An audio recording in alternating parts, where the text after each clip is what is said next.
26 তারিখে যারা কোটিপতি হওয়ার স্বপ্ন দেখছো, তোমাদের উদ্দেশ্যে আমি একটা মেসেজ ড্রপ করতে চাই। শোনো ভাই, অলওয়েজ মাথায় রাখবে, early success is a scam. সফলতার কোনো শর্টকাট হয় না, অনেক কাঠখড় পুড়িয়ে স্টেপ বাই স্টেপ গ্রাজুয়ালি সফলতার দিকে এগোতে হয়। ঘরে বসে জাস্ট কিছু ট্যাপ করে যদি কোটিপতি হওয়া যেত, তাহলে এটা তারা আমাদের কাছে লঞ্চই করতো না, তারা নিজেরাই এটা ইউজ করতো। ঠিক কিনা বলো যুবক ভাইয়েরা? যেমন দেখবে, রোদে পুড়ে এক বাস থেকে আরেক বাসে গিয়ে অনেকে বলে প্যাসেঞ্জারদেরকে, আপনি যদি এটা আপনার ঘরে রাখেন কোনোদিন আপনার টাকার অভাবই হবে না। তো এটা সে নিজে কেন তার ঘরে রাখে না? সে কেন রোদে পুড়ে পুড়ে এগুলো বিক্রি করে? Doesn't make any sense. আরেকটা বিষয় খেয়াল করলে দেখবে, যত বড় বড় স্ক্যামার রয়েছে, ফ্রড রয়েছে, মোস্ট অফ দ্য টাইম এরা ছোট ছোট দেশকে টার্গেট করে, যেখানে প্রচুর বেকার যুবক রয়েছে, তাদের হাতে অঢেল সময় রয়েছে।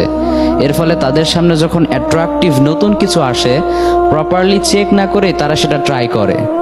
মোস্ট অফ দ্য টাইম তাদের ইন্টেনশন এমন থাকে যে ট্রাই করে দেখি না, যদি লাইগা যায়, যদি লাইগা যায়, না পেলে নাই, বাট যদি লাইগা যায় তাহলে তো আঙুল ফুলে কলা গাছ। বাট তারা এটা খেয়ালই করে না যে 1-2 সপ্তাহ আমি কোন জিনিসটার পেছনে সময় ওয়েস্ট করলাম, আমার এই সময়ের কি কোনোই মূল্য নেই। এটা আমরা না বোঝার কারণে আজকে আমরা এতটা পিছিয়ে। সো কলেজের টুকরা যুবক ভাইয়েরা, বি কেয়ারফুল।